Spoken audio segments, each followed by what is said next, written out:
دنیا کا کوئی ایسا نظام باقی نہیں بچا ماسوائے کمیونزم کہ میں پاکستان میں لے آؤں. اور میں نے بہت کوشش کی تھی کہ مجھے مسلم لیگ کے کاغذوں میں کہیں آفیشیل ڈاکومنٹس میں یہ بات مل جائے پاکستان کا مطلب کیا لا الہ الا اللہ. جب انگریز سرکار بہادر یہاں موجود تھی تو وہ اپنے لیے فوج بھرتی کرتے تھے. اب بھی جب اس وقت کوئی قومی اسمبلی کا رکن یا صوبائی اسمبلی کا رکن ذرا زور آور ہو جائے تو وہ پہلی بات یہ کرتا ہے کہ میرا ڈپٹی کمشنر بدلو، کہ ہم ایچیسن کالج میں جا کے اپنا بچہ داخل کرا لیں. تو جو ایچیسن کا اب حال ہے اس کو بھی ذرا دیکھ لیجئے. آپ کو تو OIC اب آپ کا اجلاس نہیں کرتا اس ٹاپک، جب انڈیا نے اسٹیٹس چینج کر دیا ہے. اب تو وہ کہہ رہے ہیں کہ جو انڈین کشمیر ہے وہ زیادہ اچھا پرفارم کر رہا ہے. کہ جس وقت پاکستان بنا اس کے فوراً بعد قائد اعظم کا دنیا سے چلے جانا، سندھ کے پانی پاکستان کو آتا تھا اس کو انڈیا نے تمام دریاؤں کا پانی روک لینا. جی ہیلو دوستو، میں ہوں Qamar Cheema with the Qamar Cheema podcast کے ساتھ. اور آج کا ٹاپک تھوڑا انٹرسٹنگ ہے اور وہ ٹاپک ہے ری امیجننگ پاکستان کے اوپر. پاکستان کے اندر آج کل ایک ڈسکشن چل رہی ہے کہ ہمیں 76 سال ہو گئے ہیں پاکستان کو بنے ہوئے، لیکن ہماری پالیٹکس، اکانومی، سوسائٹی، ہمارا کلچر، ہماری ویلیوز، ہمارے پولیٹیشنز، لیڈرشپ، ہر کوئی یہ چیز محسوس کرتا ہے کہ پاکستان اس جگہ پہ نہیں ہے جدھر ہونا چاہیے. ایک نیشنل کنسنسس آپ کہہ سکتے ہیں. اس سلسلے پہ میں نے بات کرنے کے لیے ریکویسٹ کی عظیم چور صاحب کو. عظیم چور صاحب جو ہیں بڑے پائے کے پاکستان کے جرنلسٹ رہے ہیں، تقریباً 42 سال کا تجربہ ہے جرنلزم کا، اور پاکستان کی بڑی اخباروں میں کام کرتے رہے ہیں، رائٹر ہیں، ایکڈیمک بھی ہیں، کالمنسٹ ہیں، پولیٹیکل اینالسٹ ہیں، اور ایک بڑا تجربہ ہے. اینڈ دین اسٹوڈنٹ یونین میں بھی رہے ہیں، پھر ایکٹیو پالیٹکس بھی کرتے رہے ہیں. سو 40-50 سال کا ایک بڑا تجربہ ہے. تو میں نے سوچا کہ ان سے آج پوچھا جائے کہ کیا 70-75 سال جس ملک کو ہو جائیں اس کو ری امیجن دوبارہ کیا جا سکتا ہے جب پاکستان اتنے بڑے پیمانے پہ پاکستان کے تمام سٹیک ہولڈرز یہ محسوس کریں کہ پاکستان کی ڈائریکشن ٹھیک نہیں. چور صاحب، سب سے پہلے تو آپ کے وقت کا بہت شکریہ. بہت مہربانی، آپ کی ذرا نوازی. چور صاحب، یہ جو سوال ہے ری امیجن پاکستان، اس پہ ایک پاکستان کے سابق سفیر رہے ہیں امریکہ میں حسین حقانی، انہوں نے بک بھی لکھی ری امیجن پاکستان پہ. ریسنٹلی کچھ پاکستان کے پولیٹیشینز بھی وہ یہ بات کر رہے ہیں ری امیجننگ پاکستان کی. لارجلی ہر بندہ اس سوال کو سمجھتا ہے کہ ہمیں ری امیجن کرنا چاہیے. لیکن چور صاحب، 76 سال پاکستان کو بنے ہو گئے ہیں، کیا 76 سال بعد ری امیجن کیا جا سکتا ہے جب کانسٹیٹیوشن موجود ہوں، ادارے موجود ہوں؟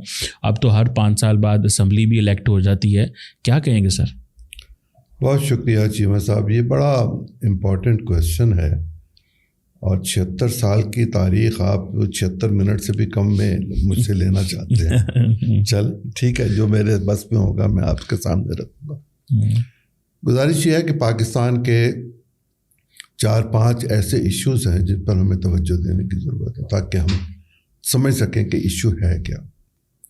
پہلا معاملہ یہ ہے کہ پاکستان کی معاشی حالت کیا ہے. دوسرا یہ ہے کہ پاکستان کا سماج کیا ہے. تیسرا یہ ہے کہ پاکستان کیا واقعی مذہب کے نام پر بنا تھا یا مجبوری تھی. چوتھا یہ ہے کہ پاکستان کی رولنگ کلاس کون ہے، وہ فوج ہے، وہ سول بیوروکریسی ہے، یا وہ پولیٹیشین ہے. چوتھا یہ ہے کہ انٹرپشنز کیوں آتی نہیں بیچ میں. ایک نظام چل رہا تھا تو چلتا رہتا، انٹرپشنز آتی. ہم نے مختلف طریقوں سے نظام کو تبدیل کرنے کی کوشش کی. ہم گورنر جنرل کے سسٹم پہ رہے، ہم صدارتی سسٹم پہ رہے، ہم پرائم منسٹر کے سسٹم پہ رہے، ہم مارشل لا کے سسٹم میں رہے. تو دنیا کی کوئی چیز ایسی نہیں ماسوائے بادشاہ جو گورنر جنرل کے ذریعے بھی ہمارے پاس موجود تھی کہ ہم اس کو آزما سکیں اور سمجھ سکیں اور دیکھ سکیں کہ ہمیں کیا نظام اب دیکھنا چاہیے. ری امیجن تو میں تب کروں جب میں نے یہ امیجن نہ کیا، بلکہ میں نے تو پریکٹیکلی دیکھی ہوئی ہیں یہ ساری چیزیں کہ یہ ہوئی نہیں ہیں. اچھی ہوئیں یا بری ہوئیں اس پر تو بات ہو سکتی ہے، کیوں ہوئیں اس پر بات ہو سکتی ہے، کس نے کی، کب کی، کیا وجہ تھی، کیا اس کے نتائج نکلے، اس پر بھی بات ہو سکتی ہے. لیکن اس کو میں ری امیجن کر کے میرے پاس دنیا کا کوئی ایسا نظام باقی نہیں بچا ماسوائے کمیونزم کہ میں پاکستان میں لے آؤں. اور وہ بھی ایک معاشی نظام ہے، سیاسی نظام تو وہ نہیں ہے. سیاسی نظام تو یہی ہے جو ہے اس کے علاوہ جو ایک سیاسی نظام ہے جس کو یہ کہا جاتا ہے کہ وہ اسلامی ہے، لیکن کہیں قرآن میں خلافت کا سلسلہ ذکر نہیں ہے، وہ ایک اس وقت کی ضرورت تھی، اس کے مطابق وہ ساری چیزیں اپنی جگہ پر موجود تھیں، لیکن خلافت کا ذکر قرآن میں تو نہیں ہے، روایات میں ہم نے اس کو اختیار کر لیا، حدیث میں بھی نہیں ہے کہ میرے بعد کون خلیفہ ہوگا، یہ کہیں بات نہیں، کہیں بھی۔ ہمیں ایک بہتر معاشرہ اصل میں چاہیے، ہمیں ایک ویلفیئر اسٹیٹ ہونا چاہیے، ہمیں وہ چیزیں جو دنیا کے ترقی یافتہ اور مہذب دنیا میں کہی جاتی ہیں، کی جاتی ہیں، کروائی جاتی ہیں، لوگ ان کی تعریف کرتے ہیں، ان کی طرف جانے کے لیے اپنا سفر کرنا چاہیے۔ ہمارے نظام میں شاید کوئی خرابی نہ ہو یا شاید بہت زیادہ خرابیاں ہوں، لیکن نظام کو چلانے والے کون لوگ ہیں؟ کیا وہ کیپیبل ہیں؟ وہ کوئی بھی ہوں، کسی بھی طرف سے ہوں، وہ بیوروکریسی سے ہوں، وہ فوج سے ہوں، وہ سول سے ہوں، وہ خدائی مخلوق ہوں، وہ کوئی بھی ہوں، کیا وہ اس قابل ہیں؟ ان کے پاس اتنی صلاحیت ہے کہ وہ 23-24 کروڑ لوگوں کو سنبھال کر مشکل ترین معاشی صورتحال کے نتیجے میں مختلف سماجیات کے ذریعے، مختلف روایات کے ذریعے پیدا ہونے والے ایک ملک کو جہاں مختلف الخیال لوگ موجود ہیں ان کو اکٹھا لے کے چل سکے؟ یہ ایک بہت بڑا سوال ہے۔ میرا خیال ہے ری امیجن کرنے کی ضرورت نہیں ہے، ری تھنک کر لیا جائے اور ری انالیسس جو ہے وہ کر لیا جائے کہ ہم نے کیا غلط کیا ہوا ہے۔ لیکن 1973 کے کانسٹیٹیوشن کی موجودگی میں اب کسی نئے ڈاکومنٹ کی ضرورت نہیں ہے میرے خیال میں۔ اگر اس کو چھیڑا گیا تو پاکستان کے ڈس انٹیگریشن کے علاوہ کچھ نہیں ملے گا، پیپر لکھا ہی نہیں جا سکے گا، ہو ہی نہیں سکے گا، اس سے بہتر ڈاکومنٹ ہو نہیں سکتا۔ اگر اس میں ترمیم کی ضرورت ہے تو وہ ضرور کر لی جائے، اس میں اگر کسی چیز کو نکالنا ہے تو کنسنسس کے ساتھ نکال لیا جائے۔ کچھ چیزیں ایسی ہیں جو پرابلم شوٹر کے طور پر نظر آتی ہیں یا پرابلم کے طور پر نظر آتی ہیں تو میز پہ بیٹھے اور بات کر لیں، میری تو یہ رائے ہے۔ ری امیجن میں کیا کروں کہ پاکستان کے اندر سے ایک نیا پاکستان نکالوں؟ کیسے نکالوں گا؟ بالکل ٹھیک کہہ رہے ہیں آپ صاحب۔ یہ جو شروع میں آپ نے کچھ پوائنٹس ریز کیے تھے جن میں آپ نے کہا کہ جی پاکستان جو ہے وہ اس کو مذہب کے نام پہ ہم نے حاصل کیا، کیا ضرورت تھی، کرنا چاہیے تھا کہ نہیں؟ اگر میں اس کی ایک مثال دوں جو پاکستان نے یو ٹرن لیا ہے، کئی لوگ اس کا ایک سوال کرتے ہیں چور صاحب کہ اگر پاکستان 2 نیشن تھیوری پہ بنا تھا تو پھر بنگلہ دیش جو ہے وہ ہم سے کیوں علیحدہ ہوا؟ اگر مذہبی یونٹی کا پوائنٹ تھا، ایک پوائنٹ، لیکن دوسرا اس میں ایڈ کر لوں کہ اگر ہم نے افغانستان کو 30 سال یہ کہا کہ بھائی آپ ایک اسلامک اسٹیٹ بنائیں، آپ طالبان ہیں، ہم آپ کو سپورٹ کرتے ہیں، اور ہم پاکستان میں بھی اس طرح کی چیزیں چاہ رہے تھے، لیکن اب ہم ایک نیا یو ٹرن لے کے ہم طالبان کو کہتے ہیں ہم آپ جیسا نظام نہیں چاہتے۔ سو یہ ہم اسلام اور مذہب جو ہے اس کو استعمال کرتے رہے ہیں اپنے پولیٹیکل پرپسز کے لیے، لیکن اس نے ہمیں جوڑا تو نہیں ہے۔ اس لیے کئی لوگ کہتے ہیں کہ شاید ہمیں مذہب کی بنیاد پہ جو ہے وہ بننا ایک غلط چیز تھی۔ آپ اس پہ کیا کہیں گے؟ اگر دیکھیں، میں پاکستان مسلم لیگ کا ایک بڑا عہدیدار رہا ہوں، ایسے ہی، اور میں نے بہت کوشش کی تھی کہ مجھے مسلم لیگ کے کاغذوں میں، تاریخ میں، کہیں آفیشیل ڈاکومنٹس میں یہ بات مل جائے پاکستان کا مطلب کیا، لا الہ الا اللہ۔ مجھے یہ ریٹن صورت میں تو نہیں مل سکی، زبانی اور تقریروں کی صورت میں تو یہ مجھے مل گئی، اور ہم نے اس کو قرارداد مقاصد میں اون کر لیا۔ اب قرارداد مقاصد جن حالات میں ہوئی تھی وہ بھی ذرا مد نظر رکھنے چاہیے۔ ایک بہت پریشر تھا کہ اگر یہ مسلمانوں کے نام پر ملک بنا ہے تو پھر اسلام کو نافذ کریں۔ اب مجھے بتائیے، میں اسلام کو نافذ کر کے کس کس کے ہاتھ کاٹوں گا؟ اوپر سے شروع کروں، نیچے تک ہاتھ ہی کٹتے چلے جائیں گے، اور جو ہاتھ کاٹنے والا ہوگا اس کا بھی نہیں بچے گا۔ اتنی خرابی ہے، اتنی خرابی ہے۔ ہاتھ میں تب کاٹوں گا جب میں لوگوں کو روٹی دے سکوں گا۔ جب میں روٹی نہیں دے سکتا، دوائی نہیں دے سکتا، یعنی میں ویلفیئر کے لیے کچھ کر نہیں سکتا، تو میں ہاتھ نہیں کاٹ سکتا۔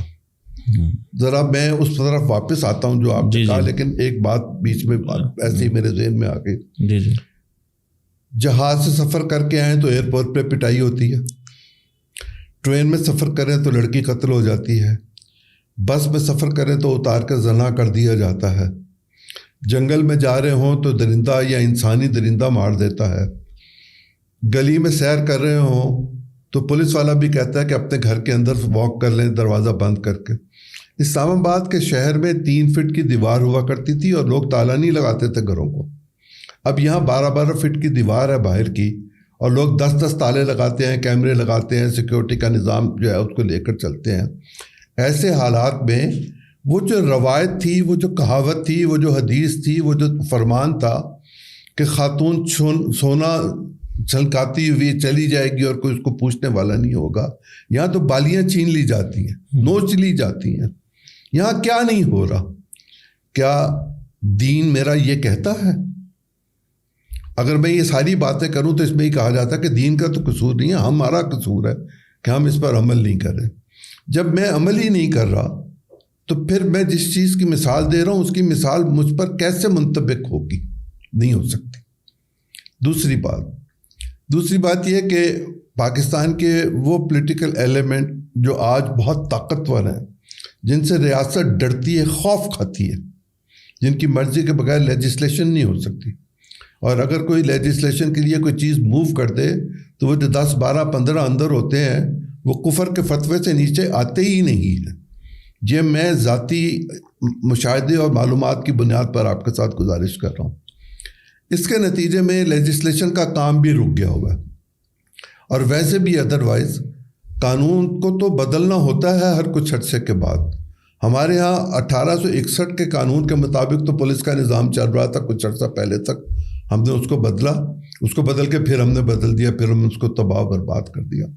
ہم ترقی اور ترویج کی طرف تو جانا ہی نہیں چاہتے، ہم تجویز کی طرف بھی نہیں جانا چاہتے۔ ہم تو یہ چاہتے ہیں کہ میری دھونس، میری دھاندلی اپنی جگہ پر موجود رہے، میرا ذاتی اقتدار، میرا ٹیکہ، میرا روب، میرا دبدبہ اپنی جگہ پر موجود رہے۔ لیکن اس کی بھی وجوہات ہیں۔ ایسا کیوں ہے؟ جب انگریز سرکار بہادر یہاں موجود تھی تو وہ اپنے لیے فوج بھرتی کرتے تھے، اپنے مقاصد کے لیے، اپنی ریاست کو بچانے کے لیے، ہمیں بچانے کے لیے نہیں۔ اور ذرا دیکھیے کن خطوں سے بھرتی ہوتی تھی۔ اٹک، کیبل پور، جیلم، گجرات، پشاور، لاہور، اوکاڑا، سائیوال، یہی وہ جگہیں تھیں جہاں سے فوجی، اکثریت فوجیوں کی یہیں سے جاتی تھی۔ بلوچستان سے کوئی جاتا تھا؟ کوئی نہیں جاتا تھا۔ سندھ سے چند لوگ جاتے تھے، KPK اور پنجاب سے ہی میجورٹی تھی۔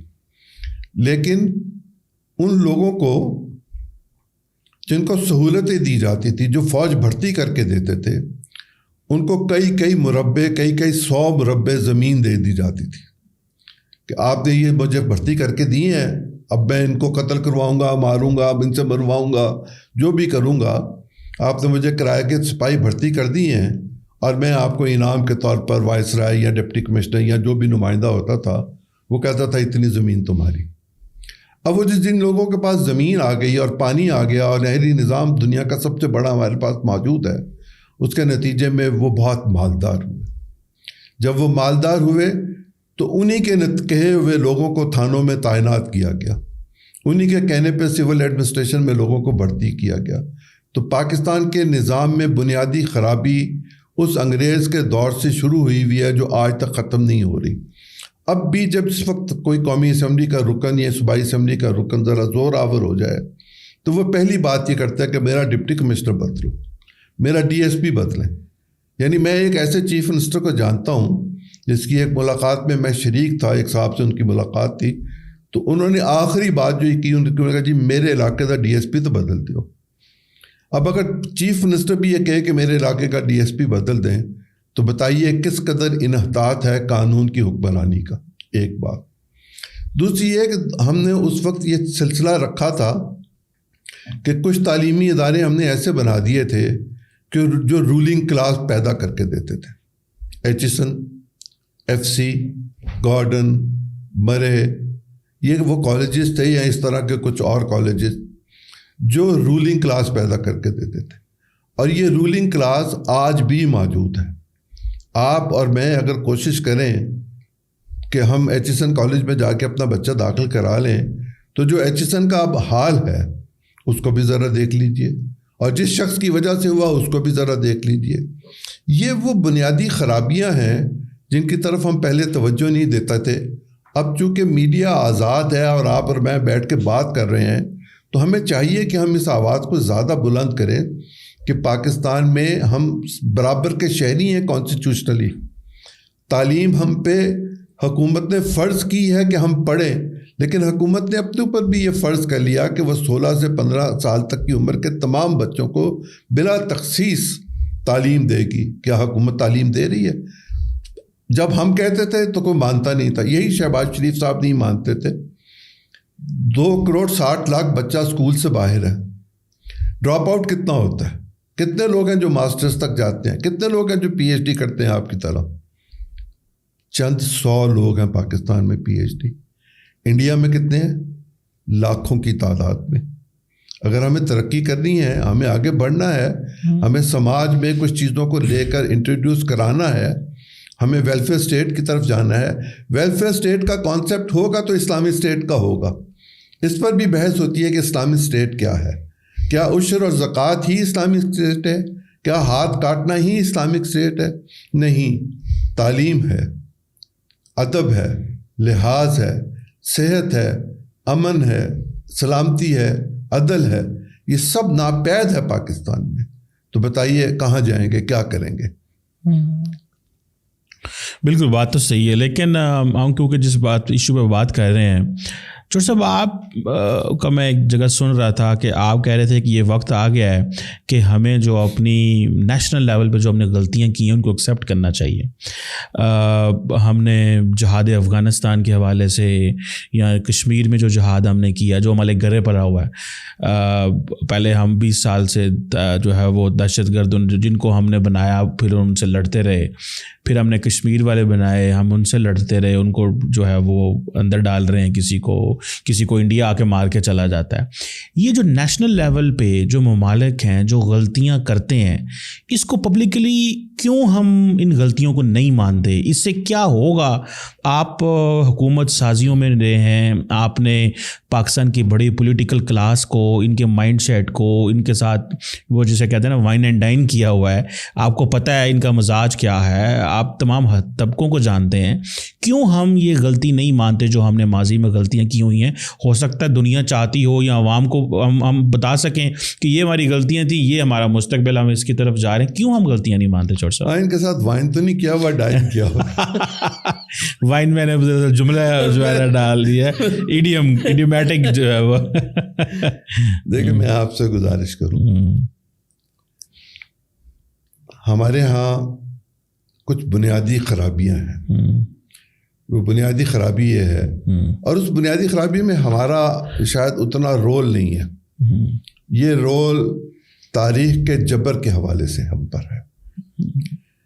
کشمیر پہ اگر انڈیا اس وقت فوجیں نہ بھیجتا تو کشمیر ایشو نہ ہوتا, اور کشمیر کا ایشو دب جائے, کم ہو جائے, اونچا ہو جائے, نیچا ہو جائے, کہیں ختم کر دیا, کہیں بیچ دیا, جو مرضی کہیں, الٹیمیٹلی انہوں نے اپنی آزادی لے کے رہنا ہے. اس کے بغیر اس خطے میں امن نہیں ہو سکتا. لیکن چور صاحب انہوں نے یونیلیٹرلی سارا اسٹیٹس ہی چینج کر دیا. آپ کی حکومت کے پاس کوئی آپشن ہی نہیں ہے. آپ کو تو OIC اب آپ کا اجلاس نہیں کرتا اس ٹاپک, جب انڈیا نے اسٹیٹس چینج کر دیا ہے. اب تو وہ کہہ رہے ہیں کہ جو انڈین کشمیر ہے وہ زیادہ اچھا پرفارم کر رہا ہے, آئیں اس کو ماڈل دیکھیں. وہ تو اربوں ڈالر کا وہاں پہ انویسٹمنٹس کروا رہے ہیں. آپ کہہ رہے ہیں کہ جناب انہوں نے آزادی ان مل رہی. صاحب سردار یعقوب صاحب کشمیر کے پریزیڈنٹ بھی رہے, پرائم منسٹر بھی رہے. میری اس بارے میں ان سے ایک ملاقات ہوئی اور ایک ریٹائرڈ 4 اسٹار کے ساتھ بیٹھ کے ہوئی.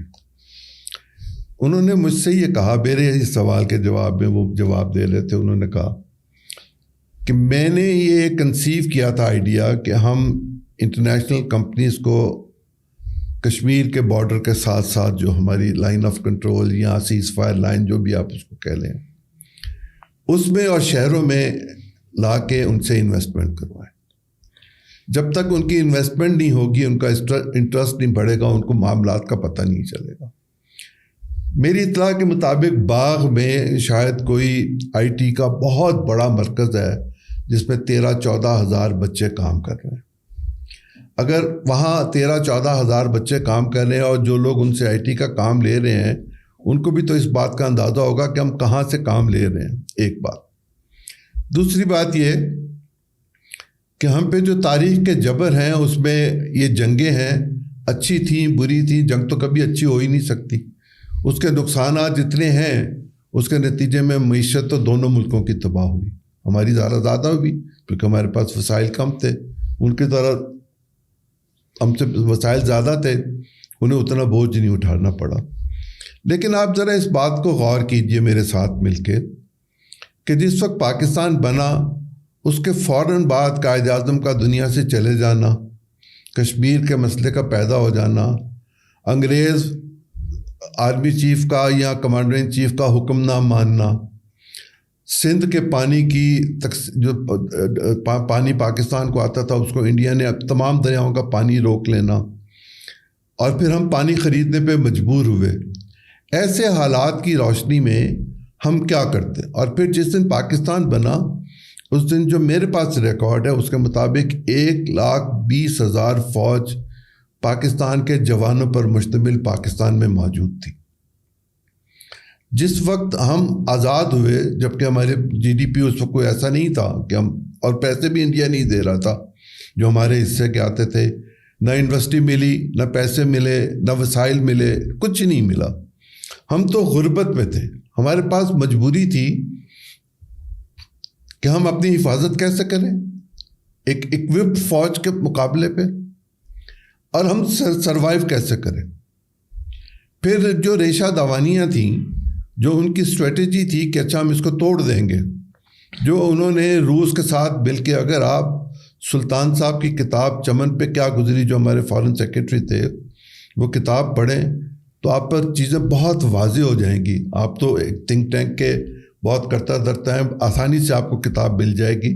چمن پہ کیا گزری سلطان صاحب کی لکھی ہوئی ہے، فارن سیکرٹری تھے، یحییٰ خان کے ساتھ بھی تھے اور بھٹو صاحب کے ساتھ بھی تھے.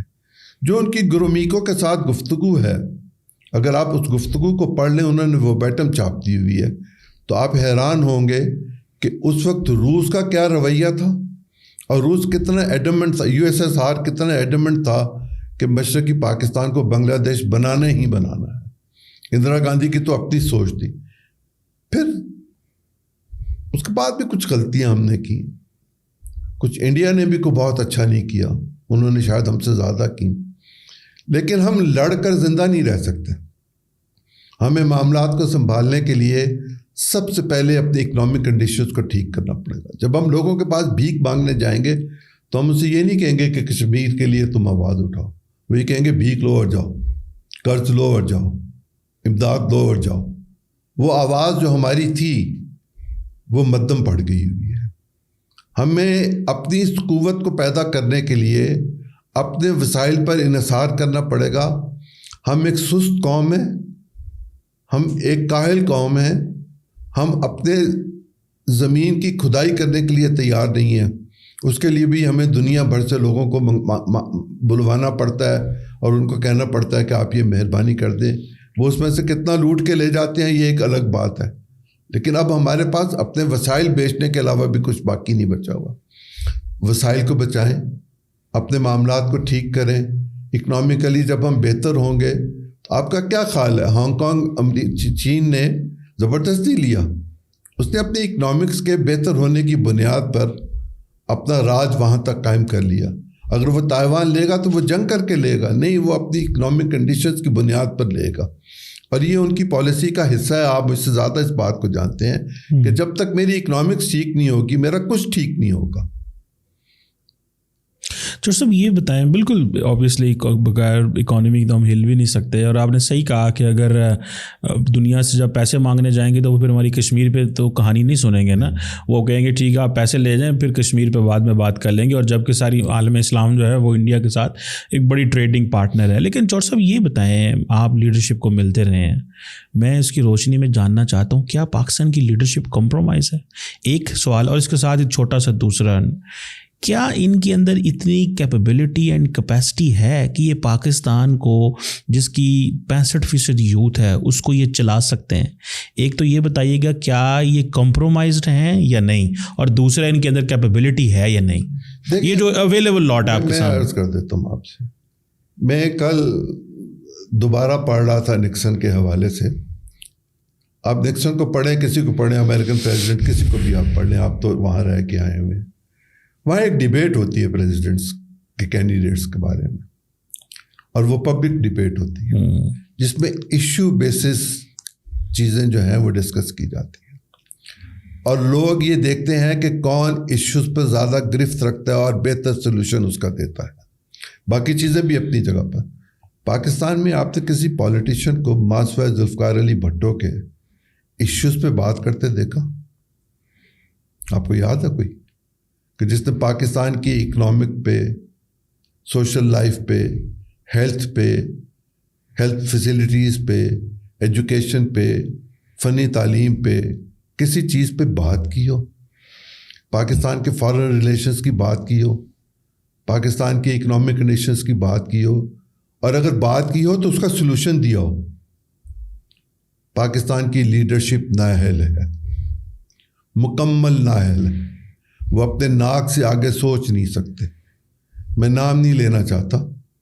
اپنے وقت کے پاکستان کے 9 بہت بڑے لیڈر میرے غریب خانے پہ موجود تھے.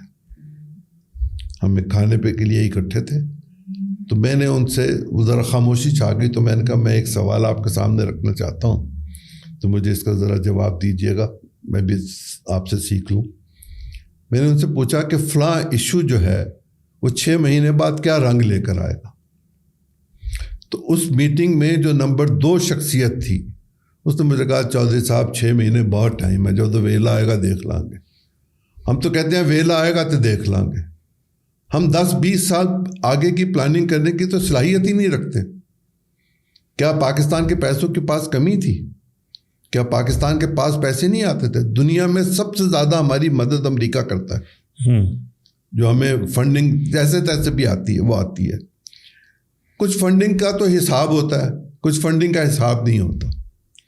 جس فنڈ کا حساب ہوتا ہے وہ بھی تو ان کے ٹیکس پیئر کے پیسے ہیں نا، وہ بھی اس کے لیے جواب دیں. یہ باقی دنیا بھی جو ہماری مدد کرتی ہے وہ ٹیکس پیئر کے پیسے سے ہماری مدد کرتی ہے، اور وہ اس کو جواب دیتی ہے. ہمارے ہاں کون جواب دیتا ہے؟ ہماری پبلک اکاؤنٹس کمیٹی کیا کام کرتی ہے؟ سفارش مانتی ہے اور کیا کرتی ہے؟ آپ نے کبھی سنا پبلک اکاؤنٹس کمیٹی نے کہا ہو کہ یہ سرکاری افسر اس نے مس یوز آف پاور کیا ہے، اس نے مس اپروپریشن فنڈ کیا ہے، اس کو جیل بھیج دیں، اس سے ریکوری کریں، اس کی جائیداد ضبط کریں؟ پاکستان میں ایسی مثال مجھے تو نہیں نظر آتی. دوسری میری گزارش یہ ہے کہ جب پاکستان ہی کمپرومائزڈ ہے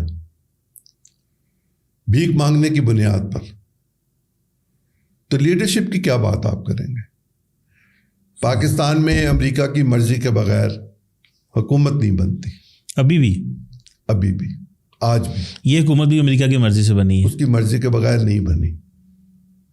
پچھلی بھی ایسی تھی، اس سے پچھلی بھی ایسی تھی، اس سے پچھلی بھی ایسی تھی. کیا محمد علی بوگرا کو میں لایا تھا؟ میں نہیں لایا تھا. کیا میں نے کہا تھا کہ ہم اس ملک کے ساتھ چلیں گے جو ہمیں امداد دے گا اور ہماری حفاظت کی ذمہ داری لے گا؟ یہ میں نے نہیں کہا تھا، یہ میرے پیدا ہونے سے پہلے پاکستان نے کہا تھا. تو امریکہ نے ہمیں کچھ پیسے دیے اور PL 480 کے تحت گندم دینی شروع کر دی. جو پیسے ہمیں جہاں کہیں سے بھی آتے تھے، ہم ان پیسوں کو استعمال کہاں کرتے تھے؟ یہ تو ایک بیسک سوال ہے. میں پاکستانی کے طور پر تمام سابق حکمرانوں سے، میں اپنی بیوی سے یہ سوال کرتا ہوں کہ تم بھی پاکستان کی حکمران جماعت کی حصہ رہی ہو، مجھے یہ بتا دو کہ وہ پیسے جو باہر سے آتے تھے وہ کہاں جاتے تھے؟ وہ MNA نہیں کھا جاتے تھے. وہ جس مقصد کے لیے لائے جاتے تھے اس مقصد سے ہٹ کے دوسری جگہ پر استعمال ہوتے تھے. یہ موٹر وے کے پیسے کہاں سے آئے ہوئے؟ یہ قرض کی میں ہے. اب قرض کی میں نے اتنا نشہ چڑھا دیا ہوا ہے کہ مجھے سجائی ہی نہیں دیتا کہ گھر کا راستہ کدھر ہے. تو یہ ہمیں ایزی ڈالرز لینے کی عادت پڑ گئی ہوئی ہے. اس کے بدلے میں چور صاحب ہم کیا دیتے ہیں دنیا کو؟ ہم کیا ایسا کمپرومائز کرتے ہیں پاکستان کی اسٹیٹ میں کہ وہ میں پیسے دیتے رہتے ہیں اور ہم مطلب اس کا مطلب آپ تو کہہ رہے ہیں کہ کمپرومائز لیڈرشپ ہے, انکمپیٹنٹ ہے. لیڈرشپ کی تو بات تب کروں جب میں پاکستان کی نہ کروں. میں تو پاکستان کی بات کر رہا ہوں. ہم نے جو افغانستان کی جنگ لڑی جی, کیا وہ بغیر کمپرومائز ہوئے لڑی؟ کیا جب ہم سے یہ کہا گیا, سوال کرنے لگا, ایک بڑا اہم سوال ہے, اسی جنگ لڑتے لڑتے پاکستان نے نیوکلیر ویپن بنایا تھا اور ضیاء الحق نے امریکہ کو پتہ نہیں لگنے دیا تھا کہ نہیں, سب کو دنیا کو پتا تھا, سب دنیا کو پتا تھا یہ, لیکن اگر پتا تھا لیکن بنایا ضرور. بالکل بنایا. ذوالفقار علی بھٹو کو سزا کاہے کی دی گئی؟ جس جرم کی سزا دی گئی وہی جرم ضیاء الحق نے کیا. یہ تو بھٹو نے شروع کیا تھا نا. ویسے تو نیوکلیر کا پروگرام جو تھا وہ ایوب خان کے زمانے میں شروع ہوا, بھٹو کیبنٹ کے رکن تھے, لیکن 74 سے تو باقاعدہ ہم نے نیوکلیر کے لیے دیکھیں نا, ری پروسیسنگ پلانٹ جو فرانس سے ہم نے لینا تھا, جو ہمیں نہیں دیا گیا, امریکہ نے رکوا دیا. پھر دوبارہ معاملہ ہوا, پھر نہیں دیا گیا, پیسے دے دیے گئے, پھر امریکہ نے ہمارے جہاز بھی روک لیے. کیا ہم اپنے F-16 پہ نیوکلیر بم اٹھا کے لے جا سکتے ہیں؟ نہیں, ہمیں تو انہوں نے وہ سہولت نہیں دی ہوئی. ہمارے پاس تو دیگر ذرائع ہیں کہ ہم کیسے اپنے بم کو اٹھا کے لے کے جا سکتے ہیں, لیکن بم تک جانے کی ضرورت نہیں ہے. ہم نے بم کیوں بنایا؟ اس لیے بنایا کہ ہم پر یہ دباؤ تھا کہ CTBT پر دستخط کرو, اور ہم کہتے تھے انڈیا بھی دستخط کرے, اگر انڈیا دستخط کرے گا تو ہم بھی کر دیں گے. NPT پوری دنیا پہ نافذ تھا. یہ سب چیزیں اپنی جگہ پر موجود تھیں, اور امریکہ ایک سرٹیفکیٹ دیتا تھا, امریکی صدر, کہ پاکستان نیوکلیر بام نہیں بنا رہا تھا. ان کو پتہ تھا کہ وہ ہم بنا رہے ہیں. انہوں نے تصویریں دیں, انہوں نے سب چیزیں دیں. میں کچھ چیزوں کی تفصیل میں جانا نہیں چاہتا, اس لیے کہ وہ میرے اور آپ کے اور میرے ملک کے انٹرسٹ میں نہیں ہے کہ میں اس کی تفصیل میں جاؤں. لیکن سب دنیا کو پتہ, کیا اسرائیل کے پاس بام ہے کہ نہیں ہے؟ کیا ساؤتھ افریقہ کے پاس بام ہے کہ نہیں ہے؟ ان کے پاس ہے, لیکن وہ یہ تو نہیں کہتے کہ ہمارے پاس ہے. ہماری تو مجبوری تھی کہ ہمارا ہمسایہ ہمارے سر پہ چڑھ کے بام چلا رہا تھا. اور واجپئی صاحب نے جو پریس کانفرنس کی تھی پوکھران میں یا واپس دلی میں آ کے, تو انہوں نے یہ نہیں بتایا تھا کہ میں کیا پریس کانفرنس کروں گا, کسی کو نہیں پتا تھا. تو انہوں نے کہا آج ہم نے 5 دھماکے کیے یا 4 دھماکے کیے, ہم نے 6 کر لیے یا 7 کر لیے. ہم تو مجبور تھے. امریکہ کو پتا تھا کہ ہمارے پاس بام ہے, اسی لیے تو کلنٹن فون کر کے کہہ رہا تھا کہ آپ ایکسپلورٹ نہ کریں, آپ ہم سے پیسے لے لیں. نارتھ کوریا کو کیا کہتے ہیں دیکھیں, یہ تو کتابوں میں لکھا ہوا ہے اب ایٹم بم کیسے بنتا ہے. امریکہ نے بھی تو یہ کہیں فارمولا چوری کیا تھا نا, روس نے بھی کیا, چین نے بھی کیا, فرانس نے بھی کیا, جرمنی نے بھی کیا. اگر ہم نے کر لیا تو ہم نے کون سا ایسا مارکا مار دیا. یہ سب دنیا کو پتا تھا کہ ہم یہ کام کر رہے ہیں, اور دنیا کو یہ بھی پتا تھا کہ ہم کیسے کر رہے ہیں. لیکن ہمارے سائنٹسٹ جو تھے ان کی ڈیڈیکیشن, فوج کی مدد, فوج کی نگرانی, فوج کی ڈیڈیکیشن, فوج کی ہمت تھی کہ وہ یہ بوجھ برداشت کر رہی تھی.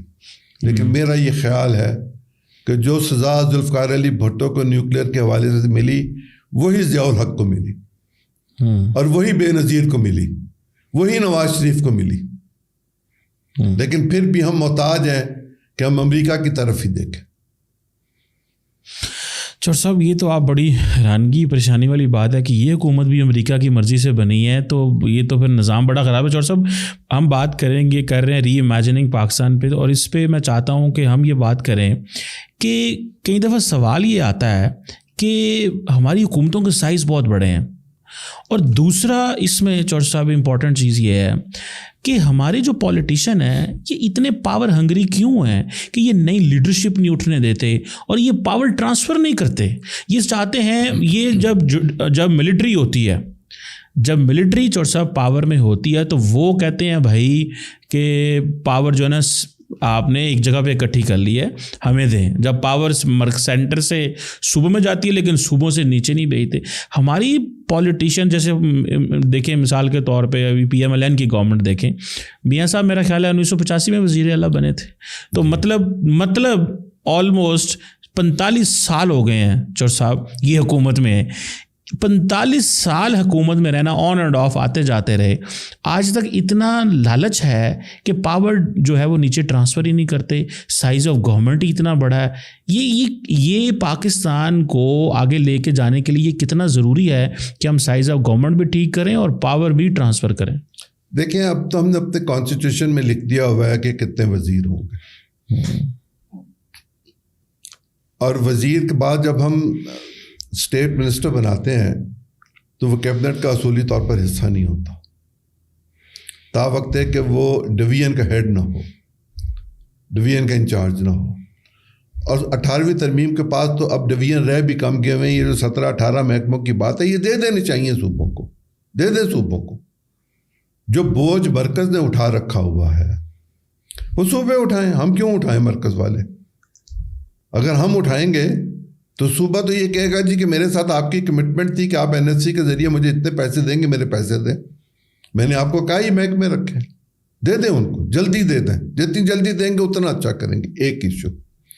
دوسرا یہ کہ یہ جو adviser to the prime minister ہیں یہ کانسٹیٹیوشنلی رکھے جا سکتے ہیں 5, لیکن special assistant to the prime minister cabinet کا حصہ نہیں ہوتے. ہم یہ جو چمتکاریاں کرتے ہیں نا کہ اینوی جھنڈا لا دو, اینوی جھنڈا, ذوالفقار علی بھٹو نے فیڈرل منسٹرز کے بھی جھنڈے اتروا دیے تھے. جب آپ جھنڈا دیں گے, ٹیکا دیں گے, آگے پولیس والا ہوگا, پیچھے ایک ڈالا ہوگا, تو میں اپنے علاقے میں جا کے وہی کچھ کروں گا جو کوئی بھی شخص کر سکتا ہے. چھوٹے لوگ, نان پولیٹیکل, اللیگل پیسے کے ذریعے دولت مند بنے ہوئے لوگ, پالیٹکس میں چاپلوسی کر کے, خوشامد کر کے, منت کر کے, تحفے تحائف دے کر آگے بڑھنے کی جتنی صلاحیت رکھتے ہیں, PhD ڈاکٹر مر جائے کبھی ایسا کام نہیں کر سکتا. آپ اور میں جب یہ کام کر ہی نہیں سکتے تو پھر وہی کریں گے نا جو یہ کر سکتے ہیں. پاکستان کے کانسٹیٹیوشن میں 140A ایک کلاز ہے جس کے تحت پاکستان میں 3 طرح کی حکومت ہے, وفاقی, صوبائی اور مقامی. مقامی حکومت کے لیے جو الیکشن ہے وہ لوکل اسمبلی کا الیکشن ہے. امریکہ کی ریاستوں میں ہمیں کہیں سے بھی کوئی اچھی چیز ملے تو ہمیں لے لینی چاہیے. امریکہ کی ریاستوں میں جو لوکل گورنمنٹ ہے وہ ٹیکس اکٹھا کرتی ہے. ہمارے ہاں ٹیکس مرکز اکٹھا کرتا ہے, اور مرکز کا کوئی سرکاری افسر الحمدللہ پاکستان میں کروڑ پتی سے کم نہیں ہے. وہ جیسے جاتے مرتے مرتے بھی 22ویں گریڈ میں پہنچ کے 5-6 کروڑ روپے کا ایک پلاٹ تو کم از کم لے جاتا ہے. پاکستان میں آپ مجھے بتائیے کہ اگر ٹیکسیشن نیچے اکٹھی کی جائے اور اس میں سے صوبے کو دی جائے اور صوبہ اپنے پیسوں میں سے مرکز کو پیسے دے تو کیا تکلیف ہے؟ دفاع ہے نا, خارجہ ہے, کچھ اور چیزیں ہیں جو مرکز کو, مواصلات ہے جو مرکز کو کرنی ہے. وہ جو 4 محکموں کی بات ہوتی تھی, وہ جو 6 نکات شیخ مجیب الرحمان نے دیے تھے, اب تو ہم ان سے 10 قدم آگے چلے گئے ہوئے ہیں. ایک کرنسی کا معاملہ نہیں ہم نے کیا نا, یا الگ الگ فوج بنانے کا معاملہ ہم نے نہیں کیا, لیکن جو ہم وہاں پر پولیس اپنی بھرتی کرتے ہیں یہ بھی تو اپنی طرز کی ایک FSF ہے. یہ بھی تو کیا کام ہے جو یہ نہیں کرتے. یہ جو گاڑی والا میں ابھی آپ سے واقعہ کہہ رہا تھا کہ خاتون کو مارا پیٹا, اس کے ساتھ جو کچھ بھی کیا, اس کے کپڑے بھی نہیں تھے جب اس کی لاش ملی, اس کو مار دیا. کیا قانون کی رکھوالی کرنے والوں کا یہ کام ہے؟ امریکہ میں اگر پولیس والے نے مارا تو انہوں نے پولیس والے کے لیے جتنا احتجاج کیا پبلک نے نکل کے, اور جس طرح پھر قانون حرکت میں آیا اور پولیس والے کو سزا دی گئی, یہاں اس کا تصور کیا جا سکتا ہے؟ یہاں تو کیسے ہیں SHO میری مرضی سے لاؤ, اور ان وسی کہنے ہیں فلانے نو تونوں کے رکھ, کچھ نہیں لفظ آتے 15 کلو چٹس پا دے, پاوے رانا ثناء اللہ ہی ہوئے. ہم اپنے طور طریقے کو بدلنے کے لیے تیار ہی نہیں ہیں. ہم سمجھنا ہی نہیں چاہتے کہ ہم ریاست ہیں کہ نہیں ہیں. ہم گروہ ہیں, ہم ریاست تو بننا ہی نہیں چاہتے. ریاست کی اجزائے ترکیبی میں ذرا مجھے بتائیے مقننہ پاکستان کی کیا کرتی ہے؟ پاکستان کی مقننہ کوئی کام نہیں کرتی ایک ڈیبیٹنگ سوسائٹی کے علاوہ. ایک ڈیبیٹنگ سوسائٹی سے زیادہ بڑھ کر وہاں کا کیا ہوا کوئی فیصلہ, کوئی بات وہاں نہیں ہوتی. کیا پالیسی کابینہ بناتی ہے یا پارلیمنٹ بناتی ہے؟ میں نے تو اس عمر میں اس بڑھاپے تک پارلیمنٹ میں بنتی ہوئی کوئی پالیسی نہیں دیکھی. پارلیمنٹ کی کمیٹیوں میں جو حال ہے، کمیٹیوں کو تو خیر اوپن اجلاس ہوتے ہیں، جا کے دیکھ لے جس کا جی چاہے کہ کمیٹیوں میں سفارش ہوتی ہے. اے اسپیکر صاحب نے کہہ دیتا ہے، اے وزیر صاحب نے کہہ دیتا ہے، اے ممبر ساڈا ممبر ہے گا اینو انج کر لو، اینو انج کر لو. نہیں بھائی، وہاں بھی کوئی کام نہیں ہوتا.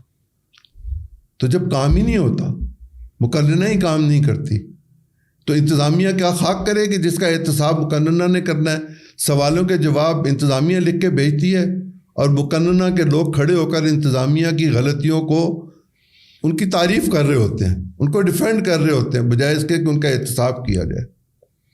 خرابیاں اپنی جگہ پر موجود ہیں، لیکن پاکستان کے بارے میں مجھے کوئی دوبارہ سوچ نہیں رکھنی.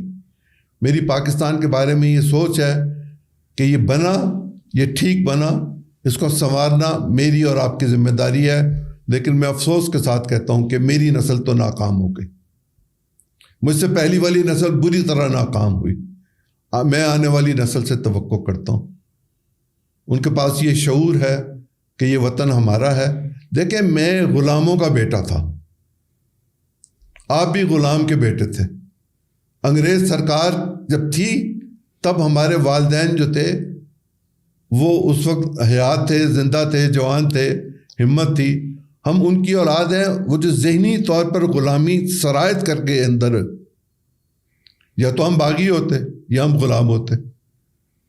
تو جو لوگ ان کے اطاعت گزار تھے، یہ جتنے بڑے بڑے پاکستان کے نام ہیں، جتنے سردار ہیں، جتنے نواب ہیں، جتنے چودھری ہیں، جتنے بڑے بڑے لوگ ہیں، جتنے بڑے ذمہ دار ہیں، بتائیے کس کو سرکار نے زمین نہیں دی ہوئی؟ یہ سرکاری زمینیں ہیں، ان کو واپس لے لیا جائے تو یہ ٹھیک ہو جائیں گے، ان کے کرو فر ختم ہو جائیں گے. جب ان کے کرو فر ختم ہو گئے اور ان کو پتہ ہوگا کہ میری آنے والی نسل کو ایک عام ڈسپنسری میں جا کر علاج کروانا ہے تو ڈسپنسری بھی ٹھیک ہو جائے گی. چور صاحب، بات کو ذرا کنکلوڈ کرتے ہیں. بات بڑا مزہ آ رہا ہے آپ سے بات کرنے کا، لیکن چور صاحب آپ نے جیسے بات کر رہے ہیں کہ انڈیا کو دیکھیں تو وہ ایک ٹریڈنگ نیشن بن چکے ہوئے ہیں. ہمارے بارے میں مشہور ہے ہم وارئرز ہیں، ہم لڑتے ہیں. ہم نے 48 میں جنگ لڑی، 65، 71 cold war, Kargil, nuclear weapons بنائے، پھر وار اینڈ ٹیرر شروع ہو گئی، وہ ختم ہی نہیں ہو رہی، اور اتحادی فوجیں افغانستان سے چلی گئی ہیں، ہم پھر بھی لڑ رہے ہیں. مطلب ایک وارئر ہمارا ایک اینگل، ہماری شکل وہ ہے. کیا ہم چور صاحب کبھی ٹریڈرز بن سکتے ہیں، کاروباری بن سکتے ہیں؟ اب تو دیکھیں انڈیا جو ہے وہ 5ویں بڑی اکانومی بن چکا ہوا ہے، اور ہمارا جو ہے وہ مقام ہمیں اپنے ہی لوگوں نے چھوڑ دیا ہے. کیونکہ وہ کہتے ہیں وہ چائنیز بھی کہتے ہیں نا، they prefer friends over customers, کہ وہ کسٹمر کو زیادہ اہمیت دیتے ہیں. سو چینی بھی ہمیں چھوڑ گئے، عربی بھی چھوڑ گئے، کیونکہ ہم کاروباری لوگ نہیں ہیں. تو کیا ہم کبھی کاروباری ہو سکتے ہیں؟ بیکاز یہ ہماری ڈیسٹنی، یا ہمیں ری امیجن کریں گے اگر پاکستان کو، تو یہ ہمارا رول ایک اچھا ادا کر سکتا ہے. تو کیا ہم یہ وارئر سے ٹریڈرز کا یا کاروباری بندے بن سکتے ہیں؟ ہماری قوم بن سکتی ہے؟ 200-300 خاندان ایسا ہوگا جس کے پاس ابھی انگریز کی دیوی مراعات ہوگی، اور وہی رولنگ کلاس کا ایک بہترین حصہ ہے. میں یہ طنزاً کہہ رہا ہوں. باقی جو لوگ ہیں وہ محنتی ہیں. دیکھیں، اس سرزمین میں 5000 سال پہلے سے خاتون ورکنگ خاتون ہے. وہ 5000 سال پہلے بھی کھیت میں جاتی تھی، چاٹی میں رسی لے کے سر پہ روٹی رکھ کے اپنے شوہر کو روٹی دینے کے لیے، بچوں کو روٹی دینے کے لیے وہ وہاں جاتی تھی. گھر کا سارا کام کرتی تھی، مردوں والے کام بھی کرتی تھی، عورتوں والے کام بھی کرتی تھی، بچے بھی پیدا کرتی تھی، بچوں کی پرورش بھی کرتی تھی، ان کو تعلیم بھی دیتی تھی، کی تربیت بھی کرتی تھی. یہ فقدان ہے. اب یہ جو شہری زندگی ہے یہ ایک عذاب ہے. لوگ سمجھتے ہیں شہر میں کمفرٹس ہیں، یہ ایک عذابی زندگی ہے. ہمیں چاہیے یہ کہ ہم کچھ عرصہ اس بات کی کوشش کریں کہ ہم ان انٹلیکچوئلس کو اکٹھا کریں جو بیٹھ کے بات کر سکتے ہیں، جو اپنی بات کنوے کرنے کی صلاحیت رکھتے ہیں. بہت لوگ بہت سیانے، عقل مند، شعور والے ہوتے ہیں، لیکن اللہ نے ان کو ایکسپریس کرنے کی وہ صلاحیت نہیں دی ہوئی ہوتی کہ وہ پبلکلی ایکسپریس کر سکیں. جو لوگ ایکسپریس کر سکتے ہیں ان کی بات زیادہ سنی جاتی ہے. ایسے حالات میں اگر ہم یہ چیزیں ٹھیک کر لیں, میں اپنی لمٹس میں رہوں, آپ اپنی لمٹس میں رہیں, اور دوسروں کی بات سنیں اور ہم اس کے ساتھ تحمل کے ساتھ بات سن کے, جب تک میں آپ کو جانوں گا نہیں, میں اپنی جان آپ کو کروا نہیں سکوں گا. مجھے اپنی پہچان آپ کو کروانے کے لیے آپ کی پہچان میرے لیے زیادہ ضروری ہے. میں کوشش بھی کروں تو میرے پاس اتنے وسائل نہیں ہیں کہ میں کاروبار کروں. مجھے چھوٹی سے چھوٹی سطح پر بھی مارا جاتا ہے. میں چھوٹی سے چھوٹی سطح پر بھی ٹیکس نہیں دینا چاہتا, تو میرے لیے تو دوہری مشکل ہے. میں تھانے دار کو مفت راشن دوں, انکم ٹیکس والے کو الگ پیسے دوں, اور محلے کا جو کہ چوکیدار ہو, کوئی مالک ہو, کوئی گنڈا ہو, کوئی بدماش ہو, اس کو الگ پیسے دوں. مجھے اپنا نظام ٹھیک کرنے کے لیے کچھ اصلاحات کی ضرورت ہے. یہ درست ہے کہ میں انڈینز کی طرح یا مہاجن کی طرح یا برہمن کی طرح کاروباری نہیں ہو سکتا, میرے مزاج میں نہیں ہے. لیکن میں واریر نہیں ہوں, میں پیسفل شخص ہوں. میرا خطہ پیسفل ہے. پانی پت پاکستان میں ہے, سومناتھ پاکستان میں ہے, دلی پاکستان میں ہے. یہ تو گزرگاہ تھی. ہمیں تو لوٹ کر چلے جاتے تھے جو باہر سے آتے تھے, اور ہم تو پیسفل زندگی گزارنے کے لیے کہ ان کو کہتے تھے جو لوٹنا ہے لوٹ لے جاؤ. لیکن ہم تو پوسٹ انڈیپینڈنس کی بات کر رہے ہیں نا, وہ تو پری انڈیپینڈنس کی بات ہے. تو ابھی تو ہم ویریئرز ہیں. اس کے بعد آپ مجھے دیوار سے لگائیں اور یہ کہیں کہ میں ریزسٹ نہ کروں, یہ میرے لیے ممکن نہیں ہے. میں دیوار کے ساتھ اتنا لگوں گا جتنا دیوار مجھے اجازت دے گی کہ میرے اور دیوار کے درمیان سپیس باقی بچ جائے. اور میں آپ کو یہ کہوں گا کہ مت کیجیے ایسا, ادروائز میں آپ کو دھکا دوں گا. اور جب میں آپ کو دھکا دوں گا تو آپ گریں گے, اور آپ گریں گے تو آپ کو چوٹ لگے گی. چوٹ لگے گی تو آپ کراہیں گے, آپ کراہیں گے تو آپ شور مچائیں گے. یا ڈاکٹر آئے گا یا پولیس آئے گی, یا مجھے گرفتار کرے گی یا ڈاکٹر آپ کا علاج کرے گا. اگر مجھے پیسفل رہنے دیا جائے تو میں بہت پیسفل ہوں. میں تو کسی کو نہیں مارتا, میں تو کسی کو تنگ نہیں کرتا. میری تو تعلیم ہی سلامتی کی ہے. میرا تو دین مذہب ہے